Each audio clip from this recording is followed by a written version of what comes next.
And we're live. Hi everyone, it's Ash here from FPL Hints, back with another FPL deadline stream. As always, we'll look at the game week that's gone and preview the game week ahead. I've attempted to try a dual stream once again, albeit very reluctantly. I know in the past there were issues with sound echoes and whatnot. So before I begin, I'm just going to just test this out for those in the YouTube chat. Is there an echo? I just want to make sure there's no tech gremlins, and if there are tech gremlins, then I'll simply cut off the Twitter space element of this dual stream, which will then reduce it to a YouTube stream only. So I'm just popping that in there now. I see we've got some friends in the chat. Hi, Andy Martin. Hello, how's it going, mate? Andy, if you fancy a chat, send me a DM and I'll share the link with you where you can chat to me through the YouTube stream. And if not, if you just want to listen, that's completely fine as well. So with this dual stream, like I've said, if there are echoes and whatnot, then I'm not going to proceed with the space element. But if anyone can just send me a DM right now on Twitter just to make sure there isn't any echoing, I'd really appreciate that, because the last time I tried it, there was echoing, and then I basically stopped doing dual streams from that point onwards. So let me just test this out here. Give me one moment. And in fact, no news is good news. So I think I'll rock on. For those that are listening through Twitter Spaces, for the most optimal experience, feel free to join through the YouTube link that's pinned in the space so that you can see my screen as well. And yeah, I can just talk you through some other bits of data and whatnot. So yeah, look, without further ado, let's get started. So yeah, look, game week 12, first of all, I did something that literally not many other managers were able to do, and it was basically using my wild card. And I basically wasted my wild card. Although I scored above the average, I really had a good opportunity to attack blank game week 12, because yeah, my team needed an overhaul, and for me it was I had to attack it because I'd basically fallen behind the curve ever since the game week 7 postponements, which was really annoying. So gradually my rank got worse and worse, which I'll show you in a moment. So for me, it was literally an all-out assault on blank game week 12, and I decided to go against EO on certain picks. I could have just bought a template team of budget price players, and literally the 50-50 calls I made on the players, it could have gone either way. Let me just do a quick message here. Apologies. So yeah, look, it could have gone either way. And my frustration is that the 5 or 6 shortlisted players that I wanted, who I just opted against, they all pretty much hauled. And then the ones I got instead, annoyingly, didn't do much. So yeah, let's just go straight into it. So firstly, for the goalkeeping situation. Oh, what's happened there? I've pressed the wrong button. Let me just shift back. Probably go into my transfers as well, so you can see how close it was with certain players. So look, goalkeeping situation. Yeah, Palace goalkeeper, Gator, and also this defense. To be fair, the defense actually wasn't too bad, but then Trippier, everyone owns him, and I already had him, so it's not like I bought him on the wild card to get an uplift. Gomez was a bit of a rogue pick because I wanted to get Trent in, but simply didn't have the funds, and the it was a risk at the same time because like Liverpool have a lot of defensive issues as well. But then I thought at 4.5 million, and with the good run of games, reluctantly I'll give him a chance. And then Castagna, at that price point, can't go wrong with him as well. And also he's got that attacking prowess for good measure too. And then if you look at how he's done recently, he's quietly picked up a few, well, consecutive 4 consecutive fantasy returns in a row, clean sheets for good measure as well. Were they all clean sheets? Yeah, they were. Wow, I didn't realise there was 4 clean sheets in a row. Forest, Bournemouth, Palace, and Leeds. So yeah, that's quite surprising. But I didn't buy Castagna for his clean sheets. I was hoping that goals. I don't know, for some reason I thought he'd registered significantly more goals and assists. But yeah, it's only what 7 attacking returns in the previous 2 seasons, and I know he's had injuries and he's been out of the team at times as well. But the double up option I had really was: do I double up with Brighton's defence, or do I double up with um, Palace defenders?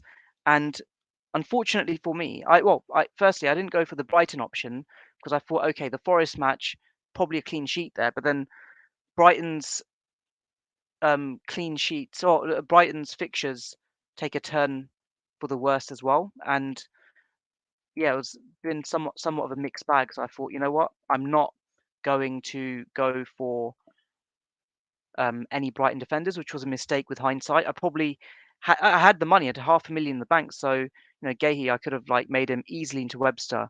So that's what easily there. That's 5 points already lost in defence. So it was almost an almost perfect defence um, like back line for that. And annoyingly, I've got Ward as well on the bench, but then yeah, I'm just lost for words there. Should have done better there. But then, more disappointingly, it was a midfield really, um, and also the attack that massively let me down. Andreas Pereira and Mitrovic against Villa. Yeah, I mean, is it too much to ask for a fancy return for a 4.5 million midfielder? I don't. Well, it probably is more often than not. But with the stuff that Pereira creates and his goal scoring threat, I thought maybe there's a potential fancy return there. So I'll explain why with the wild card, why I couldn't have picked anyone else, because my other bench players were obviously for beyond blank game week 12. So needed to start Pereira. Trossard, all those chances he had against Forest, hit the crossbar as well. Massively disappointing. I was hoping for fantasy return there. And then with Billing, that was a bit of a rogue anti-EO pick. I don't often go for differentials. I do like to gravitate towards template players. And in the case of Billing, Bournemouth have been quietly scoring a significant number of goals. He's offered some attacking prowess as well. I know Solanke's been bought by a lot of FPL managers. I just thought it's something different and it's worth the shot. And he's what, 5.2 or whatever he is. But annoyingly, in this instance, I could have easily have gone for Almiron. Almiron was the player that I wanted. He's the one who I talked up in terms of the returns that he's been getting and his value. Yeah, sorry, I was just checking. Sound is great, thank you. The value that he's offered of late has been absolutely exceptional. And the stuff that Grealish said about him, well, that's clearly, worked against him because Grealish has been pretty much non-existent from an FPL perspective anyway. So, Billing could easily have been Almiron. Remember, 500,000 in the bank. And what was it? Almiron got a goal, a clean sheet point as well. Was that 9 or 8 points? Let's say he got 8 points, I think. So, yeah, that's a -6 there, -5 on the defensive situation. So let's call that a -11. That's 11 points I lost on my wild card. In terms of Mohamed Salah, I really wanted to get rid of him, and my plan was to get Nunes in, and then like get a Zaha, and then spread the funds elsewhere in my team. But then he scored annoyingly on Sunday, and then obviously good run of games. And it's not even about his EO. It's just like I felt that maybe he's back. But against the sorry, against who did Liverpool? West Ham. Okay, West Ham isn't the easiest of fixtures. Yeah, I didn't even watch the match, but yeah, it's a massively disappointing blank. And obviously, if Haaland was not blanking in 12, I would have definitely have given him the armband. But yeah, Salah, I'll probably, I'm very tempted to sell him after the Forest game. He's just not value, and it's like this has been a mistake I've made. I've just held on to him for far too long. When people sold him early on. Okay, they stopped captaining him, sold him, got a Foden or a De Bruyne, or they switched him out for a cheaper midfielder and then upgraded one of their attackers to, having like Kane, Haaland, and Mitrovic in their attack, and it's worked out for them. But in my case, it's like just when I want to sell him, I get a reason to keep him. And that Man City game, where he didn't even look that impressive for the minutes that I watched, it wasn't even that amazing really. So yeah, that was a disappointment. And then striking situation, yeah, Mitrovic when Villa got the red card, was kind of hoping he'd do a bit more, but yeah, it's a fancy return, can't complain. And Kane, I decided to buy Kane because I felt that he's been on a sensational run of like fancy returns. I thought United, okay, they have improved a lot under Ten Hag, but I thought surely Spurs are going to score. And if they're going to score, it'll be Harry Kane. And again, in this situation, like I said, Kane could have easily have become Nunes. So what did I say? A -5 in defense, -6 in midfield, and a um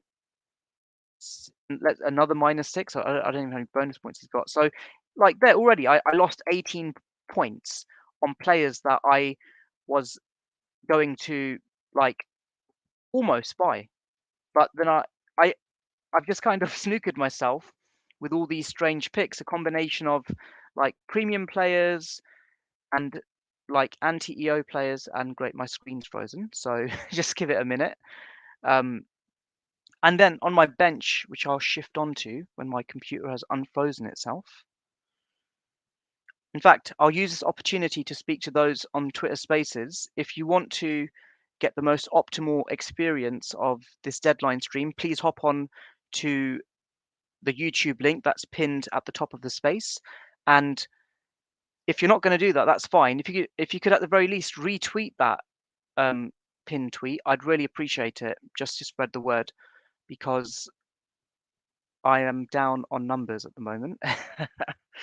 And yeah, I'll answer questions at the end as well, as always. So let me see if my screen has unfrozen itself. It hasn't. Oh, it has. Brilliant. So coming straight onto my bench now. Again, already had Haaland, had Martinelli, had Cancelo. So I did toy with the idea of selling Cancelo because I would have only have lost 0.2 million, but then I thought I'm going to buy him back, so it didn't make sense selling him. Martinelli had a lot of money tied up in him and would have lost a lot of team value on him, so I didn't want to sell him. And Haaland, obviously, I wasn't going to sell at all. Just annoyingly, Ward, there was no way I was going to start Danny Ward, but then the fact my keeper got 3 points and he got 9 points, that's another 6 points. So if I go right to the top, I basically lost 24 points because I would have bought another goalkeeper. Like I could have easily got Sanchez. So I could have scored easily 71 points, and that would have shot my rank. That would have taken me significantly up with my overall rank situation. But it was a really weird situation. I mean, before Thursday, my rank had fallen despite not taking a hit and using my wild card. It had gone from 375k to 500k. So my wild card had basically, at that moment in time, been a complete and total flop. But then I got those points, thankfully, from Mitrovic and Castagna. And remarkably, somehow, I managed to get the smallest of green arrows. I think I got a 1% green arrow, if I can get that up on the screen. Not sure why my computer is freezing. I hope it's not the tech gremlins because of doing Twitter Spaces and this YouTube dual stream. And thank you for those that have retweeted it. If anyone else could retweet that pinned tweet, I'd really appreciate it. So going into my game week history now. Yeah, so like I basically wasted my wild card. I needed to use it. I mean, I could have used it in game week 13, but then yeah, it's a waste because I was hoping to use it at a time when people are taking -4s, -8s, fielding 8 or 9 players, and I could only get a 4k rank rise. Just to go right to game week 5, right? In fact, game week 4, I've kind of basically dropped back to where I was in game week 4, unfortunately, where 379k, and then I believe in game week 5, Haaland got a hat trick against Forest, which was the rank rise that I needed. And then yeah, slightly dipped in game week 6. Game week 7 was postponement. So I was basically 100k, 150k for these 3 game weeks, and I that for me was a platform to kick ahead and break into the top 100k at that moment in time. But then the postponements completely messed up the moves I was going to make, because I then decided to sell Saliba a game week before he played Brentford and then got a clean sheet and scored a goal. And then my move in game week 7, had it gone ahead, would have been to sell Edison, because they were playing Tottenham, for another keeper. That would have unlocked a Man City berth in my team, and I would have inevitably have gone for either switched out Salah for KDB or somehow got Foden in, and again missed out on those points subsequently because I had Edison, and with Edison kept a few clean sheets after that period. But obviously De Bruyne and Foden massively outscored him, so that didn't work. And yeah, my rank tanked basically.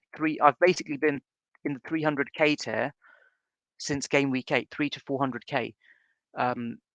Yeah, dipped another 50k. Then I got a green arrow in game week 10, and yeah, game week 11. Annoyingly, I say annoyingly, Mohamed Salah, he scored the goal, which was great. But then I cheered that goal because I thought, oh, it's great. His EO is so low that it's gonna give me a rank rise. But annoyingly, the 2 clean sheets that I lost with Cancelo and Edison, points wise, was the difference between having a very small red arrow to what I would term not a dark red arrow, but a more prominent red arrow, shall we say. So yeah, I'm stuck now in this strange logjam from game week 8 to game week 12, where I've tried different things. I've tried playing safe. Captaincy I've not risked, but with transfers I've tried taking risky transfers. That hasn't worked. I've tried making um, safe transfers. That hasn't worked. In fact, I want to go into my transfers just to show you how close I was to getting some of those players that I've mentioned. Where's view transfer history? Give me one moment. So just showing off with my previous season's ranks. And if you do have any questions, which I'll answer at the end, you can submit your questions through DM or through the YouTube chat. I'm just having a quick look at the YouTube chat to see how active it is. Got a few people in there as well. Thank you very much. Game week history, all the way down, all the way down. Where has it gone? Transfer history. That's what I want to go to. Here it is. Transfer history.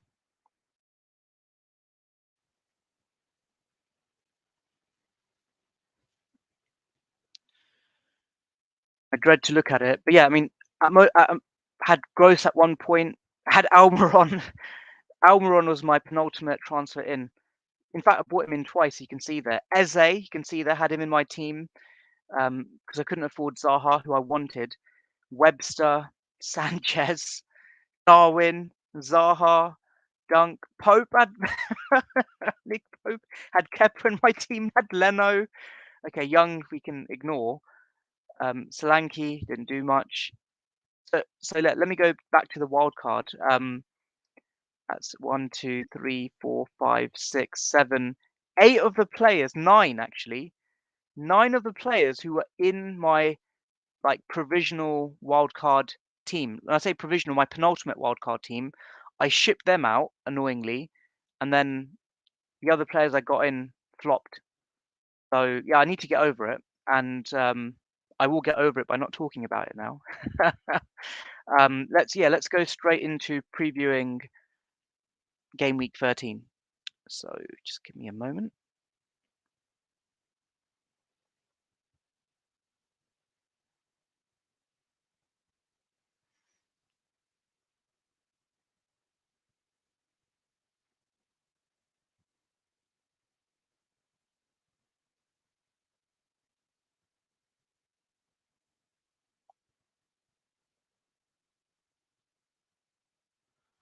What's going on? My screen has frozen. Wait 1 minute. There we go. We're going straight into the fixtures for game week 13. So we're going to start off with that Saturday lunchtime kickoff, Forest against Liverpool. One-way traffic with Liverpool. Yeah, I mean, are they going to get a 9-0 like they did against Bournemouth? Probably not. But for me, this is like a real litmus test. Like, I know Salah may not play. I mean, if unless Nunez isn't fully fit, Salah, if Salah's out wide, I'm just expecting him to struggle getting a fancy return. But if he is playing centrally against Forest, I would heavily favour him for something in this match. Would I captain Mohamed Salah? I'll come on to that in a moment. But yeah, that's easily a Liverpool win, even if they're on the road by 2 or 3 goals. So got Gomez and Salah. I'm not sure what Nunez the injury situation is with him, but if he is fit, I could potentially get him in as well. I'm looking at potentially doing even a -4 if need be. But yeah, it's a Liverpool win there. And if Salah can't score against Nottingham Forest, I have to ship him out. Just there's no point keeping him. And then coming on to the 3 p.m. kickoffs, Everton against Palace. We can see Everton have just struggled for goals. They've struggled for form. We've seen one former England legend in Steven Gerrard lose his job. I'm not sure how many games Everton are going to have to go without winning until Lampard loses his. Yeah, Palace, I know their form has been patchy this season. Sometimes they've been amazing at home, and then on the road it's been a bit strange. But yeah, I'd say a narrow Palace win there. But can Zaha get going with the goals again? He's obviously scored during the week. One thing I noticed is he goes on these like purple patch runs, so I think he's more than capable of causing problems to Everton's defence. But it's not like Everton even have a rubbish defence. The problem with them is their attack just lacks quality. I mean, DCL, not even sure if he's fully fit. I know he started during the week, but and obviously they've got other players that can support him as well. But is it Rondon? Who else is their option? They don't, literally not got many options. You've got Damari Gray as well, if I'm not mistaken. Gordon, well, he'll be back from suspension, so yeah, it's nothing. Can't see that. Can't see anything but that being a Palace win. Coming on to City against Brighton, comfortable City win on paper. They obviously will be feeling quite annoyed that they lost against Liverpool, and their the unbeaten run has come to an end. Brighton, on the other hand, they just don't seem to be the same under post Potter. But that's an easy 2 or 3 goal margin win for Man City. Coming on to Chelsea against United, I think this will be a very close match in terms of like the defensive options, midfield and attacking options. I'm just going to call that a draw, probably like a 1-1 at the very most there. Yeah, I mean, I think they're just matching each other. I can't see, on a player per player basis, like if one team is more significantly superior. It's just it just seems like a draw, nothing more, nothing less. And I'm sure both teams would probably settle for a draw as well. Coming on to Sunday's games, Aston Villa in the post Gerrard era against Brentford. Brentford, when they turn up, and especially if Tony turns up, they're just a force to be reckoned with in the Premier League, albeit mainly when they're playing at home. I'll call that a narrow Brentford win. And coming on to Leeds against Fulham, not sure what's happened with Leeds. They had a sensational start. Rodrigo was scoring for fun, then he got injured, and yeah, Leeds have just struggled of late. And then with Fulham, on the other hand, where it seems like Fulham, except for the previous match, it just seems like Fulham ship in a lot of goals. And for some reason, I thought that Fulham were like in the bottom 5, but they're not. Fulham are like 9th in the Premier League. I can't fathom that. They've only won 4 games, but it's good enough to be 4th in the Premier League, and they've done remarkably well. Whereas Leeds are just tanked now with the number of games that they've lost, 5 games lost now, and 16th. So yeah, that's a narrow Fulham win for me. Hopefully Mitrovic will score more than 1 goal this time. Southampton against Arsenal, I think a very interesting encounter for Arsenal with 4 points top of the Premier League. They're flying high. It's almost like going to perfection. I know some Arsenal fans, they've got that worry that maybe they've started off too well and eventually, injuries or issues with form, something will go wrong for them. But yeah, against Southampton, who've not been that great, more defeats in fact than Leeds, 6 in total, you'd have to say that's an Arsenal win. Might be a narrow win, but yeah, you can't look beyond Arsenal there for the 3 points. And then coming on to Wolves against Leicester, Wolves have just struggled for goals. I think that's like, what, 5 goals in 11 games. Diego Costa is even up to speed. I know he's been starting games recently, but yeah, you don't. Just Wolves are in disarray in terms of their attacking options in the bottom 3. Leicester are now, they've got momentum on their side after losing all those games at the start of the season. And in fact, I just want to make sure that the clean sheets, I got it right as well. That's 1, 2. Yep, it's 3 clean sheets. I believe the match against Bournemouth, Castagna, if I'm not mistaken, he got subbed off before. Let me get this right. Hold on. Did Castagna get subbed off? Yeah, he did. So Castagna got subbed off before Bournemouth scored 2 goals. So that's why, I got confused. Like, really, they've kept 4 clean sheets in a row, but they haven't. It's him getting subbed off early. Got momentum on this side. Maddison's back from suspension. Narrow Leicester win. Then coming on to the late afternoon kickoff, Spurs against Newcastle. There's been years gone by where Spurs could just batter Newcastle with their attacking options, whereas Newcastle defensively have looked amazing this season with Botman, Trippier, Pope. On paper, no doubt the odds are favouring Spurs for a win here, but I think it'll be a very tight match. Could even be a draw. And I'm calling that. I'll call it.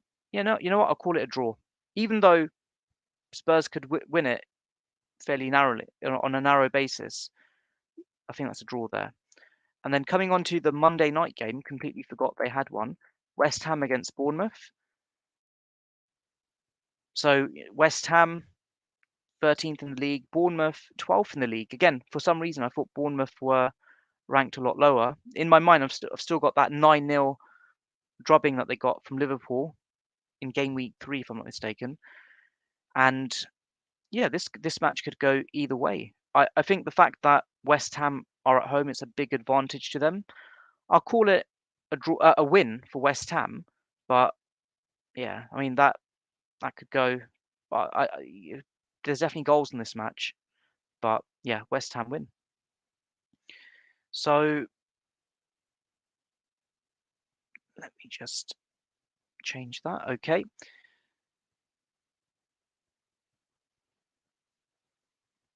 I'll come on to the captaincy polling data now. So normally what I do, I've been doing this captaincy polling video every game week since game week 1 or 2. And I actually didn't have time to make the video because of the short turnaround time between the game week 11, blank game week 12, and then game week 13. I just thought, not going to do one today, so I'm happy to include it in my deadline stream segment, which I will share now. And for those that have joined the Twitter space recently, you're more than welcome to join my YouTube stream. Probably would make more sense so they can see what I'm sharing. Otherwise, you're just going to be on listen only mode there in this Twitter space. So I'm just going to switch my screen now.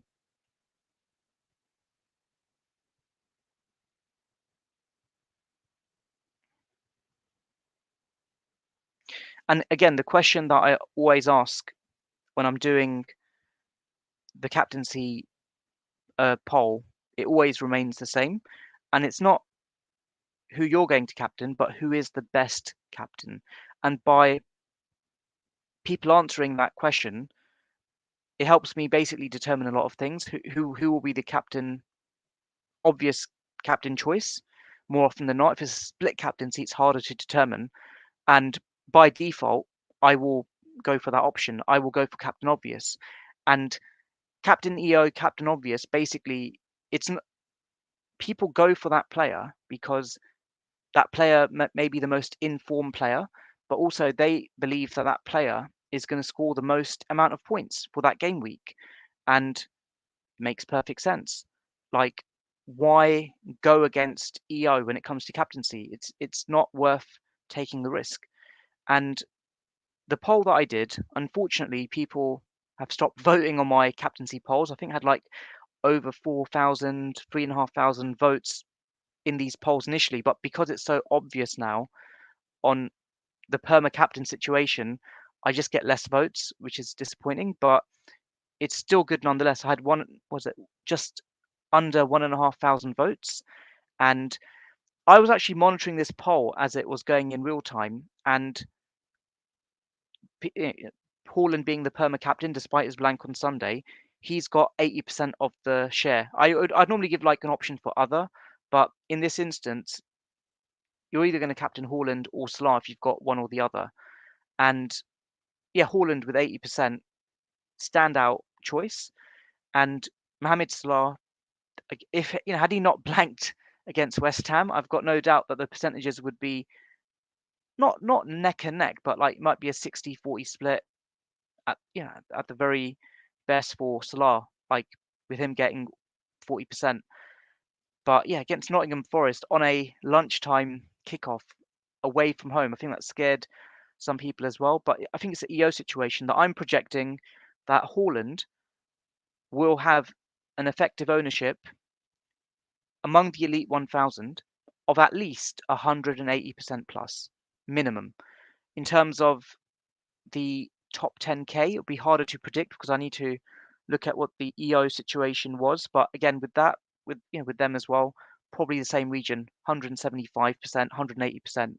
Now with Mohamed Salah, it was interesting because among the top 10k before blank game week 12, only 5% owned him, and his ownership, like it, it, I think it got pushed up to like 50%. So like yeah, half of the top 10k basically bought him for blank game week 12. And who did they sell? I didn't do any analysis on that. No doubt they probably sold De Bruyne or some other premium midfielder. But among the elite 1000, far more had him, to the point where his effective ownership for the top 10k in blank game week 12 was 107%, and among the elite 1000 it was 170%. But in the case of Haaland, I would assume that most still have him. So he will be the standout EO captain with the percentages that I've mentioned. I was close to my prediction for captaincy percentages during the week. What I got wrong was I thought that because only 5% owned Salah among the top 10k, I just was convinced that he would not get 100% EO in that rank tier, but surprisingly he did because they all just went for him. But it'll be interesting to see how many he sold to Haaland, because I think Haaland, if I'm not mistaken, he had a price fall as well as a result of blank game week 12. So there'll be no doubt a lot of managers will probably buy him in as well. In fact, I'll have a quick look for the combined ownership situation really quickly. I could probably share it on screen, but I think it's quicker if I just have a quick look at it.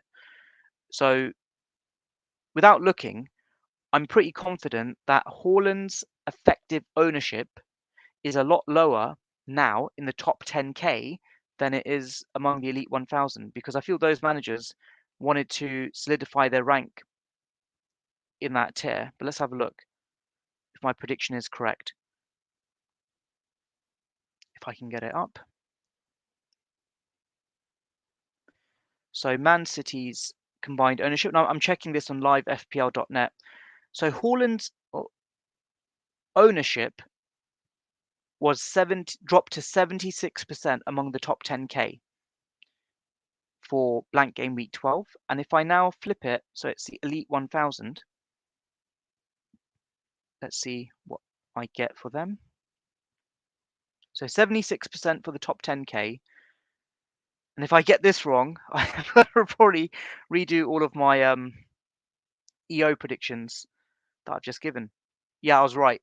Haaland's effective ownership is 95.6% among the Elite 1000.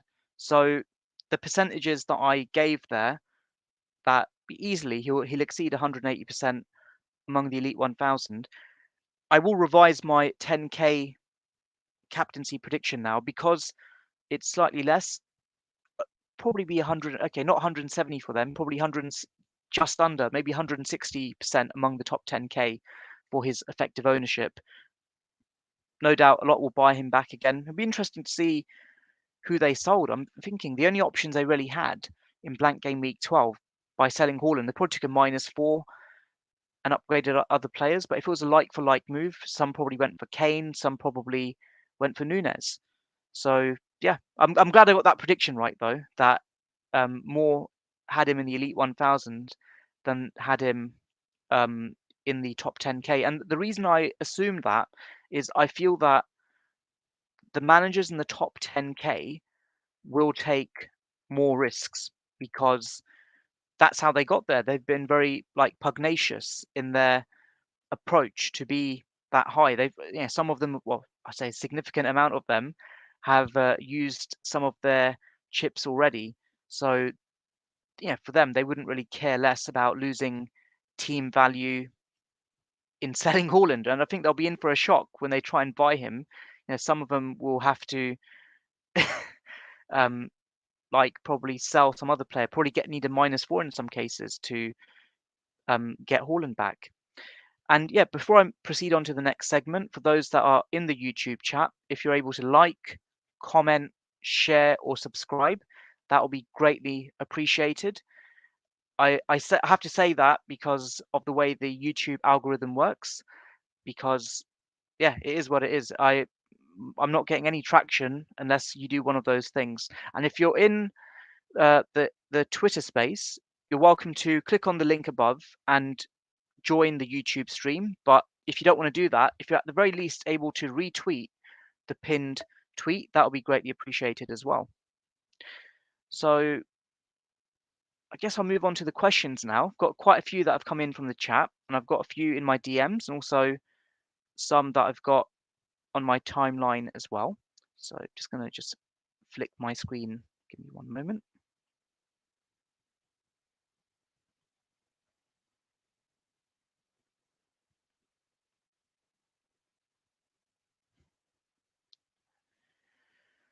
Right, first question that I've got through my DMs.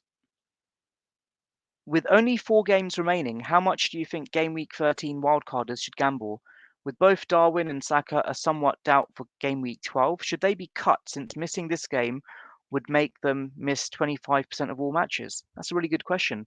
I know that there were some fitness concerns on those two players. In fact, Martinelli, I think, was also a fitness concern for the Europa League match that took place tonight as well. I'm not even sure what the result was. Let me have a quick look at that. One moment. Sorry, the Europa League match that took place yesterday. I beg your pardon. And I'm just checking to see if you even got any minutes. Arsenal. Give me one moment. So they didn't even know they'd beaten PSV. Minutes for Martinelli. Let's have a look. So Martinelli did get minutes. He got subbed on and played 14 minutes. So that's good to know. The fact he got some minutes there. I would say that if you're wildcarding in Game Week 13, there's no harm in, like, I don't want to say go for broke, but taking some like risks. But I say that the risks I took completely failed in blank Game Week 12. If you're not going to get Saka, surely you're going to get Martinelli, and if you're not going to get Darwin, then surely you can get, like, okay, maybe not a Kane, but like you can spread those funds elsewhere. So I see the logic in that. That look, if they are doubts and there's no reliable late injury news, then perhaps don't go for those players. Like you said, 25% of the matches will be missed, so that's something worth factoring. I quite like taking a punt on Bowen and West Ham in these last 4 games, 3 out of 4 at home. And thoughts on Fabianski as a consideration. So Gerard Bowen, no doubt he'd want to showcase his abilities still with Southgate, with the World Cup not long away. I believe that the squads themselves get announced around October time, if I'm not mistaken, if not later. So yeah, him as a punt with the fixtures that he has, definitely worth considering. So with Fabianski in goal, not really enthused by West Ham, and in fact during the week I think they had some injuries in defence as well. Yeah, I wouldn't get a West Ham defender. So we've got a question for Rashford in the chat and also in the DM. So Rashford looks lively, had great chances and played well against Spurs. With Ronaldo and Martial major doubts for the weeks ahead, would you consider him a decent punt and differential for a wild card? Yes, I would. I think that he's definitely worth considering. It's a bit annoying that his form has dipped somewhat, but he'd really want to make a statement of intent to Southgate, just to remind him that I've got no doubt, even if his form dips, he'll be in the England squad just because of how he's played um, as a whole over the past what 3 to 4 years in a United shirt. But just for his own like confidence, it would make so much sense for him to score some goals. I mean, who are the fixtures? Okay, Chelsea, that's a tricky one. West Ham could be problematic. Villa, and then you got Fulham. Is it a luxury move to get Rashford? Are there other players I'd consider? Could get a Zaha if you've got the money for it. I see the logic in getting Rashford, but then I'm looking at my own team structure, and I could easily sell Trossard and get Rashford in myself. But it's for me, it's the issue is form really. That had he shown some form recently, I would have bought him. But yeah, it's not. Annoyingly, I say that now, he'll probably score against Chelsea. And yeah, you mentioned that no Martial, no Ronaldo due to what's taken place recently. So you'd expect Rashford to be among the focal point of the United attack. So he's definitely worth considering. But whether I'll settle on him, I doubt it. But I'd put him on a shortlist if I had a wild card. Right. Just go to my YouTube questions now.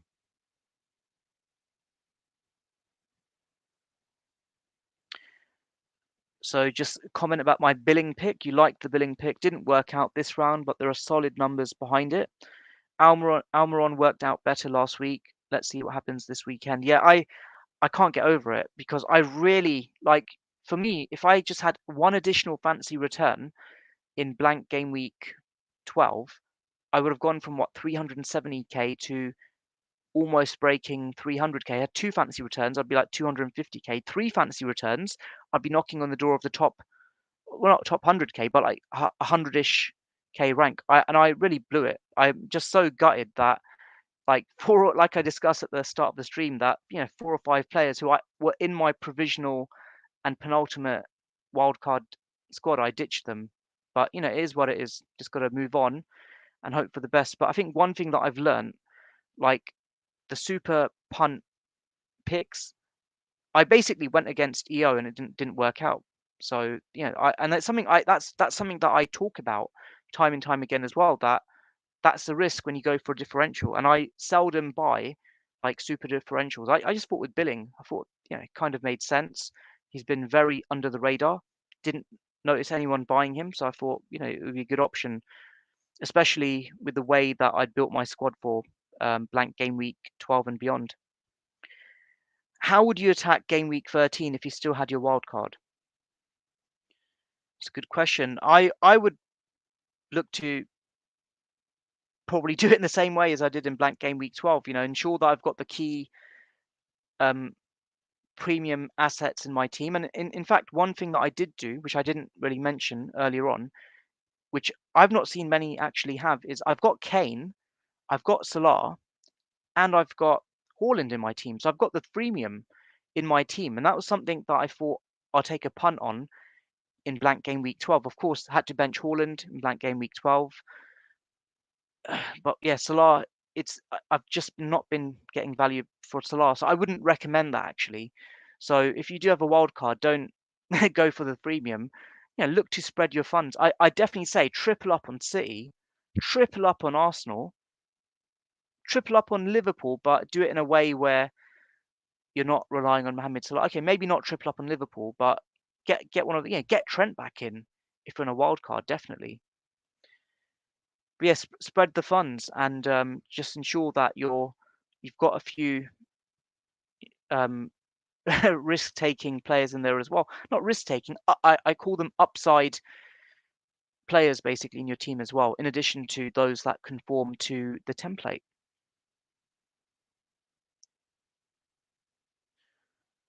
Just going further down for a couple more questions. So option here, Anderson or Gahey against Castagna, and also Pope against Ward. So I think one thing I've been disappointed with, because I saw Palace like at Selhurst Park earlier this season, and the defense, even though they conceded against Villa in that match, they looked really formidable defensively. And I just thought there'll be more clean sheets for them this season. But if I'm not mistaken, they've not kept many clean sheets, come to think of it. And I stupidly doubled on like Palace defense in the hope that the fixtures are gonna turn for the better and that maybe they will keep more clean sheets. But let me just have a quick look in terms of clean sheets that they've had this season. And obviously I know they had some tricky matches initially as well. 2 clean sheets. And that's against Leicester, surprisingly, in game week 11. And also Newcastle at St James's Park. Completely forgot about that one. But other than that, I mean, okay, Arsenal at home, tricky. Liverpool away, tricky. Villa in game week 3 probably could have kept a clean sheet. Okay, City in game week 4. Chelsea in game week 9. So I can see why they were struggled for clean sheets early on. But with these green block fixtures that we've seen from blank game week 12, they've got Everton away, chance of a clean sheet. Southampton at home, maybe. West Ham away, okay, maybe tricky. Then Forest at the City ground, potential clean sheet there as well. So the fact I've got that double up of Gator and Gehi, if I pronounce their names right, um, you know, I now have that headache of do I start both or not? I just hate having a double clean sheet wipeout, regardless of if they're budget options or premium options. And I had that with Cancelo and Edison at the start of the season, and that was a mixed bag. So probably, yeah, need to factor that. And also, you mentioned Pope against Ward. I've just been shocked at how Ward's managed to turn it around for Leicester. I'm not sure what Leicester have done with their defensive line, but Ward he started off with four 1-pointers, 2 2-pointers, then a 0, and then it's game week 9, Forest 8 points. Okay, Bournemouth conceded, Palace clean sheet, Leeds. So he's picking up. The problem is that, and you've not mentioned it in your question, but if you've got like Trippier, then you've got the Trippier and Pope double up, and I mean Tottenham away, very difficult to get a clean sheet against them at their stadium. You've got Villa at home, okay, fair enough. Southampton away, perhaps, and then you've got Chelsea home as well. I'd say I'd be reluctant, knowing that we've got these 4 fixtures. I'd be reluctant for the Newcastle double up. So I'm assuming you've got Trippier. If you haven't got Trippier, then yeah, fair enough. But can we rely on Danny Ward? That's just having a look at his fixtures now. Okay, Wolves away, fair enough. City at home, hard. Everton away, West Ham away. So I guess it is a 50-50. Yeah, just toss a coin and hope for the best, really. I'm not sure what else you could do there. Without more information from Arteta and Klopp, would you go for Saka and Darwin this week? One of them or none? If you're on a wild card, I can see why you'd want both because of their recent upsurge in form. But it's a tough one. It really is a tough one. I honestly don't know what their fitness situation is. I know there's question marks over both, and I'd probably the fact you've got an active wildcard. Probably wait till the last minute. You probably might not get any reliable news. All I'd say is, if you do get Saka and Darwin in, be prepared for managed minutes. and also be prepared having like a good sub 1 and a good sub 2 really. But yeah, that's a bit of a strange situation, I guess. Just going on to my Twitter DMs now for some more questions.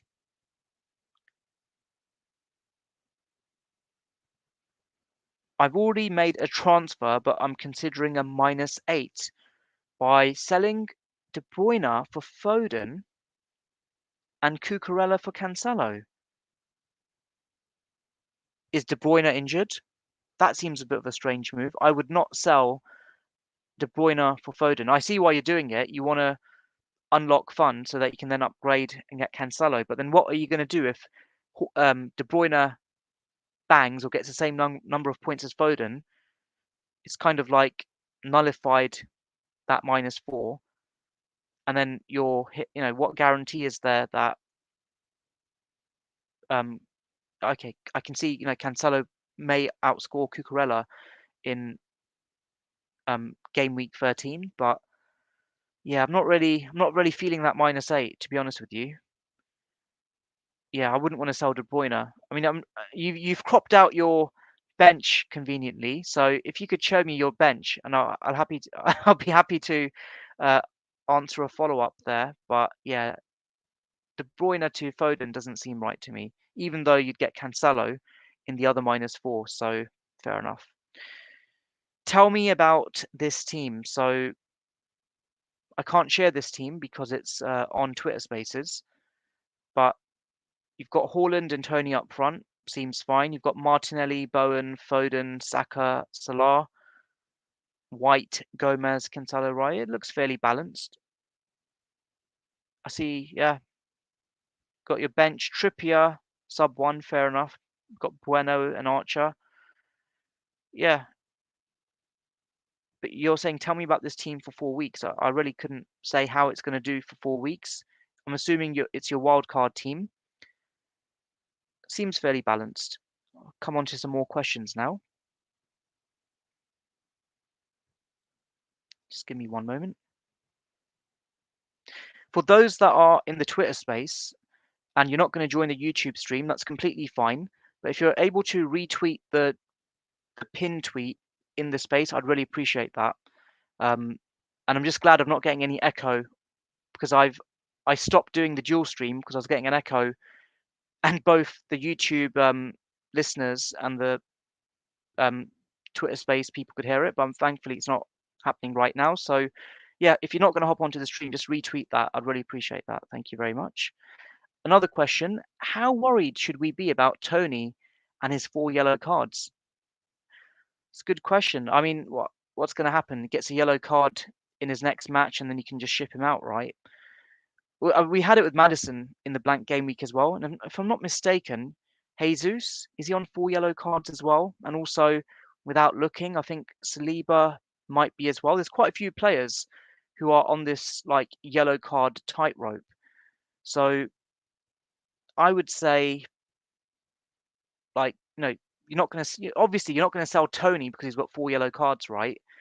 But at the same time, you've got to hope that you've got a reliable bench in the event that he does get one and you're unable to sell him or you don't want to sell him.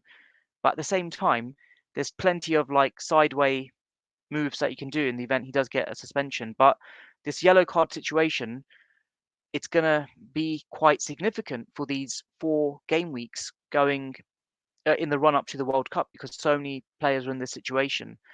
And it's almost as if, in some ways, like just be more wary with your transfers, and especially an early transfer as well. That like some people might do a rage transfer on a Saturday, and then your other player on a Sunday or on a Monday gets a yellow card, and then you've already used a free transfer. And it's interesting that I've not even done a single hit this season, which in previous season I would have done at least 1 or 2 by now. But because we were able to conform to the template so quickly, there's not been a need, and it's almost as if certain transfers have been luxury moves. You've got sideway moves, luxury transfer, and for me, it's all about like putting the fires out in your team first and foremost. So, like, there might be a game week where a player is a serious injury doubt. So I've just seen Saka is orange flagged, and if he's not available and you're not willing to sell him, that's fine. But just make sure you've got a good sub one. Then in that instance, I mentioned that FPL manager had Trippier on the bench. Fair play to him. Andreas against Rashford this week. Who do I play? So if I'm not mistaken, if I remember my preview correctly, Fulham are playing Leeds away, and then Rashford has Chelsea at home. Look, if United are going to score against Chelsea, due to the attacking options they have, you'd assume that Rashford would have some goal involvement. With Andreas Pereira, at 4.5 million, he's been really good. Like, he's got 4 attacking returns, but you kind of feel with him because of the sheer number of chances he's had and also the shots he's had on goal. He probably should have done so much better than getting 4 attacking returns. I would, for me, it's like you start Rashford, and am I right to assume you've got Mitrovic as well? So you've got, if that's the case, then you've got some sort of like Fulham attacking threat in your team. And if you don't have Mitrovic, then I can see why you've even contemplated Andreas. You'd have to start Rashford. And again, I don't want to hype him up too much because his form hasn't been as good as it was, more than a month ago. But yeah, for me, it's starting Rashford. Not sure who to bench for game week 13. Andreas Pereira or Gehi? This is a different question. And I don't have Gator. Any advice? So you haven't got the Palace double up. So, you've got that peace of mind that if you do lose a Palace clean sheet, it's only from one player. But yeah, it's a tough one. Pereira or Gehi, who would you start? I'm in that situation myself, actually, where currently, Gehi's sitting on my bench and Pereira is in my starting 11. It's just Leeds, really. Like, what sort of leads are we going to get in game week 13? And it's not like they're in a good run of form of late either. So it's almost like this. I've got this default in my mind that if I have an attacker or a defender and I have to decide who I'm going to start, it's like your mind says start the attacker, right? Doesn't matter how expensive they are, how cheap they are, the default says start the attacker because you don't want to like line up in your mind having like 5 defenders or like a weird formation where you've got all your attackers on the bench. So my default says, and it is right now, it's Andreas Pereira, but I could easily start, Gehi. I see the logic in starting him as well. So I guess that's my 2 cents on that front. Got another question that's come in through my Twitter DM, and this is for the person who cropped out. Hold on, he cropped out his team, his bench, and he's just sent me the image again. What? He's just sent me the image again, but without the bench. So I'm going to ask him for the bench again. Just going to flip back onto Twitter Spaces. There we go. If you were wildcarding this week, which 2 goalkeepers would you go for? Money is no issue, but no Edison and no Ramsdale. Danny Ward, obviously, because of the good run of games. If you've already got him, I'd retain him as one of the goalkeepers. But then it's a case of you kind of feel that with some of the budget options, you'd probably have like a double up. I wouldn't really get. I mean, if you just read out the teams right now, like wouldn't get Sanchez. I'd want a goalkeeper who has like at least 4 good run of games between now and the end of the World Cup. So okay, you've got Ward here. So in the case of Danny Ward, I could potentially start him in 13 and 15, right? So who's got a good run of games in 14 and 16? And if I'm not mistaken, Gita is home to Southampton and he's away to Nottingham Forest. So, and that by chance, they're the 2 goalkeepers that I have. So yes, I'd potentially have the Gator and Ward goalkeeping combination. Pickford and Gator also looks interesting, but just don't fancy Everton at the moment. There's a Kepa bandwagon as well that's been mentioned, who's been really fantastic of late. So, but in this instance with that question, because it's a wild card in 13. I would go for those plays, even though Gator didn't work out for me during the week. I definitely consider the Gator and Ward goalkeeping combo due to the very generous run of games they have when you aggregate their fixtures together. And just got another question that's come in here as well.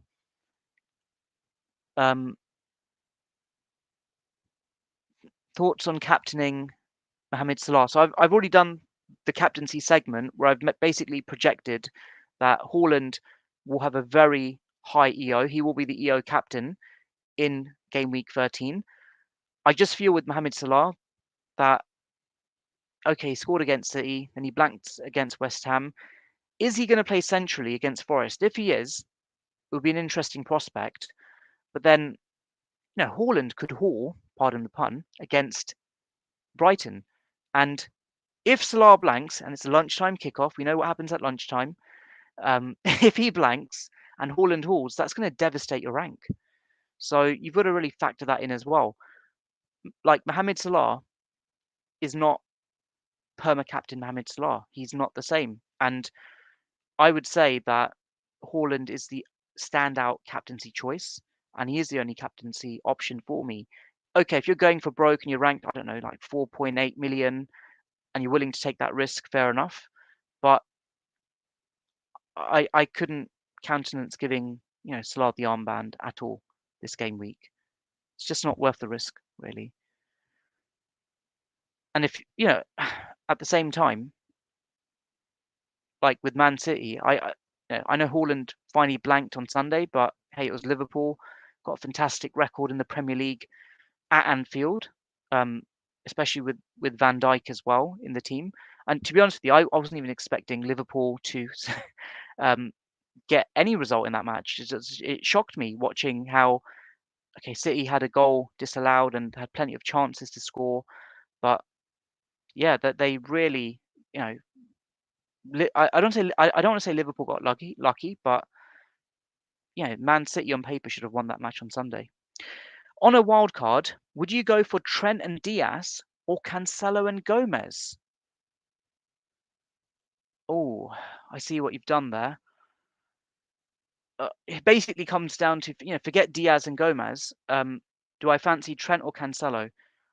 I would want Cancelo, but Trent, I feel that he's due some fancy returns as well. He's got a good run of games. So for me, that's that could easily be like a 50-50 choice there.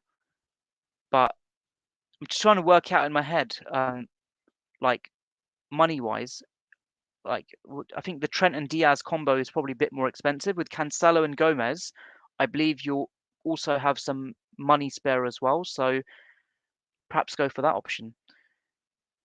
Chelsea fixtures look tough. I'll pass on Kepa. Yeah, just I know. I think with Kepa, it kind of feels as if that not that that bandwagon has gone, but for those that hopped on him from like what game week 9 or 10 before those clean sheets he got, yeah, that run, they could keep a clean sheet against United. To be perfectly frank, albeit I'm assuming you'd get goals in that match.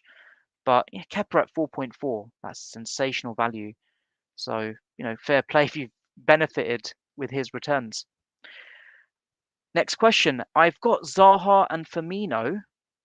Keep this week and move to Saka and Tony next week for free. Yeah, I think that's a good shout because with Saka, we don't know how injured he is. So we're not even sure if he's going to start in game week 13. And Tony, it's been all right. So it seems like makes sense with that move. Will Firmino start in game week 13? Well, there's no Diaz, there's no Jota, so he'll definitely be an attacking option for Liverpool. I wouldn't have personally have bought him due to the way his positioning is for Liverpool, but that's a logical move. Zaha and Firmino to Saka and Tony in game week 14. So yeah, makes sense. Really fancy another question. I really fancy Cresswell as a differential in defence. You said you didn't like West Ham defence coming up. May I ask why the fixtures look so good? They do look good, but for me, and I've said this time and time again, teams that play in the Europa League, they're not the same when they play on a Sunday or like on a Monday. And I'm looking just at the clean sheets that West Ham have kept this season. They've only kept 2 clean sheets. Okay, disregard the City match, Tottenham match, Chelsea match, and the Liverpool match. There's only 2 clean sheets there. You kind of like on paper, that defense should have been keeping more clean sheets. I know they had the injury to their defender, was it Aguerd, so, who got injured before a ball was kicked for them. But the clean sheets. Well, I mean, sorry, the green fixtures that they've got: Bournemouth in 13 at home, um, Palace in 15, Leicester in 16.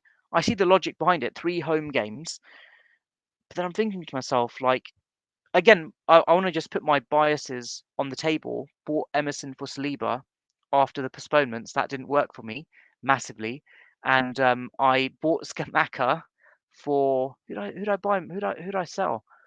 Um, Forgotten who the other striker was. I had. In fact, I've got a brain freeze now. Who did I have? I bought him as a punt as well. Hey, was it Jesus? Can't remember now. Sorry, I beg your pardon. Yeah, I sold Mitrovic because I thought he was injured, and then he got like a fancy return for Skamaka. So I've not had good luck with West Ham assets. If there's a West Ham asset that I'd really want right now, it would be Gerard Bowen. Really, that's the only one that really stands out. Okay, Cresswell, I get it. He's got some attacking prowess as well. You've got to navigate that one red block fixture with him. I wouldn't say that's a completely bad pick. I think there is logic behind it if you're wildcarding in game week 13. I'm just looking at how Cresswell was done, because normally with Cresswell, you're not just buying him for clean sheets, you're buying him for his attacking returns. And I know that 2 years ago he got 11 assists. Wow. Then he got two goals and 4 assists last season.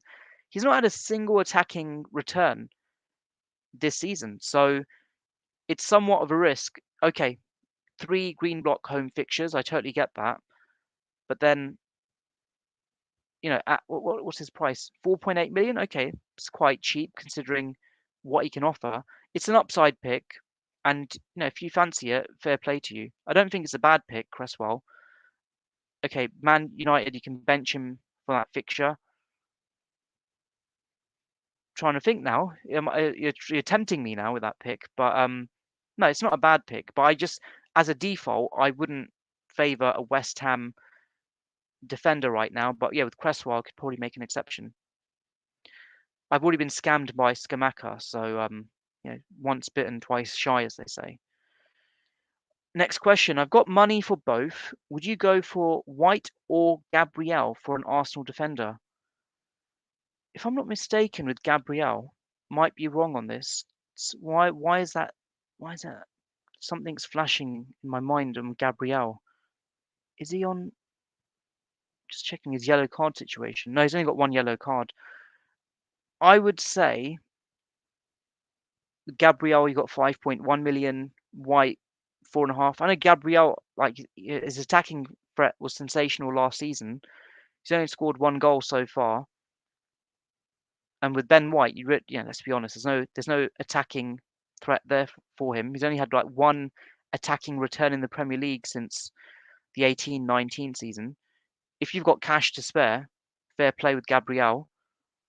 And I know you've not mentioned Saliba because of the 4 yellow cards, of course. Yeah, I would say Gabriel, but if you really want to unlock funds, then Ben White is an option as well. So I'll come on to my DMs now. I've got quite a few DMs that have come in as well. Foden or De Bruyne? I've got money for both. Pick one. I think both, are potential options. The fact is that with Foden, you obviously, he's saving some money, you can spread the money elsewhere. And with De Bruyne, basically De Bruyne is there in place of Mohamed Salah. And then, you can upgrade other parts of your team if well, to be fair, it's still some change if you sell Mohamed Salah for De Bruyne as well. It's a tough one. I feel that like both players offer different things in terms of like De Bruyne, you've got the assist potential. With Foden, there's an argument, especially this season, there's more of a goal threat from him. And I think the worry we've had in the past with Phil Foden is the minutes. Like, I remember when he first came on on the scene, his minutes were managed quite significantly. But this season, just looking at it, I think he's pretty much started every game for Man City. But then he's only completed what, four full matches. But then doesn't really matter. He can like, he's banged in 40 points. 40 points in his last four Premier League games. And then with De Bruyne, on the other hand, just looking at the form comparison there, 18, 24, 26. So on a points per million basis, clearly Foden offers far more value. But like minutes, even the minutes actually, De Bruyne's minutes have been slightly managed as well. Go for Foden. Yeah, that is the name that sticks out for me. Save the money and spend that elsewhere. Yeah, it's just been a bit of a disappointment this season where like some of the premium, I mean not some, pretty much all of them, except for Kane and except for Haaland, the premiums have been disappointing. In fact, the midfield premiums, I'm just looking at that situation, just looking at the total score. I say, okay, De Bruyne's not been disappointing. Let's take De Bruyne out. The top six are players that are like, what, 8.5 million or less. And then Salah, he's there. If you go further down, and then Son further down beyond that. So yeah, get Foden, spread the money elsewhere, and be happy. Just going to come on to a couple more questions, and I'll wrap up. And if you haven't already done so, I'll just do a bit of like promo once again. For those that are in the YouTube stream, if you're able to share, comment, like, or subscribe, that would be greatly appreciated. Just from an algorithm perspective. Again, I've only started using YouTube this season, done it so that I can do screen share and other cool stuff in my captaincy videos as well. But I'd really appreciate your support in spreading the message and helping me leverage YouTube in the right way. So yeah, thank you very much. And just had some questions about going against Haaland on captaincy. Yeah, like I said, I wouldn't really take that risk when it comes to captaincy. It's just not worth it, especially when Haaland is able to get like an attacking return pretty much every game, with the exception of the Sunday match. So let me just have a quick look here. I want to sell Mitrovic for Nunes. Yeah, I wouldn't. Doesn't sound right to me, to be honest with you. Like with Mitrovic, he's a good run of form. And I can see it with Nunes. Obviously, he's picked up. He'll be the focal point of their attack if he's playing centrally. But yeah, that doesn't sound right. I know that you've probably got a lot in the cash in the bank if you're able to do that. But keep Mitrovic. Yeah, definitely. Cancelo or Trent? I think we've kind of answered this question as well. I think it's a 50-50. Their price points are slightly almost identical as well. I'd say with Cancelo, more so because of how Man City have done as a whole this season. But if you want an upside pick, I'd go for Trent, definitely. Can you show your team to us? No, I can't. I've stopped sharing my team before the deadline as of the 2021 season. I hint at who I'm going to captain. I hint at who I might buy, but yeah, I don't share my team anymore. If you want to know, like teams of FPL personalities, you can just go to the experts and copy their teams. I'm happy to share, who to buy, but yeah, it just doesn't, like, for me, I like the fact it's a private team and I don't have that pressure or stress for. I wouldn't. I've got no problem people copying my team if I shared it, but it's my own private enterprise. I'm an amateur FPL manager, and I enjoy having it behind a ring fence. It's almost like that's one piece of my sanity that I can hold on to. So yeah, that's really it. Got another question. Thoughts on Edouard? Yeah, not for me. Yeah, there's other attacking options you've got in that price point with Tony and Mitrovic. But look, I'm going to wrap up for tonight. It's been fun as always. Thank you so much for those that have tuned in through the YouTube stream and also on Twitter Spaces. For those that are on the YouTube stream, please like, comment, share, and subscribe.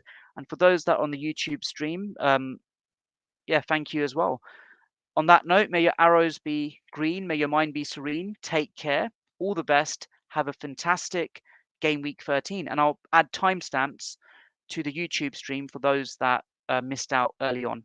Take care, everyone. Have a good one. Bye.